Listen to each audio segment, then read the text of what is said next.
നമസ്കാരം, കൊട്ടാരക്കര മീഡിയയിലേക്ക് സ്വാഗതം.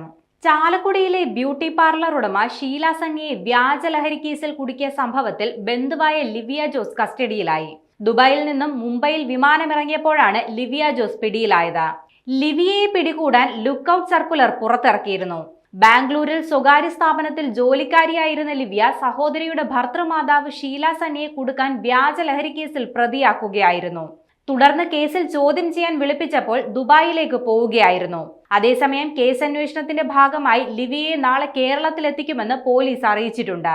2023 മാർച്ച് 27-നാണ് കേസിനാസ്പദമായ സംഭവം നടക്കുന്നത്. ബ്യൂട്ടി പാർലർ ഉടമ ഷീല സണ്ണിയുടെ സ്കൂട്ടറിൽ നിന്ന് LSD സ്റ്റാമ്പുകളെന്ന് സംശയിക്കുന്ന 0.16 ഗ്രാം വസ്തുക്കൾ എക്സൈസ് പിടിച്ചെടുക്കുകയായിരുന്നു. തുടർന്ന് ഇവർ 72 ദിവസം ജയിലിൽ കഴിയുകയും ചെയ്തു. എന്നാൽ ഷീലയിൽ നിന്ന് ലഭിച്ച വസ്തുക്കളുടെ രാസപരിശോധനാ ഫലത്തിൽ മയക്കുമരുന്നിന്റെ സാന്നിധ്യം കണ്ടെത്താൻ സാധിച്ചില്ല. ഇതോടെ ഹൈക്കോടതി കേസ് റദ്ദാക്കുകയായിരുന്നു. ഷീല സണ്ണിയും മരുമകളുമായി കുടുംബ തർക്കമുണ്ടായിരുന്നു.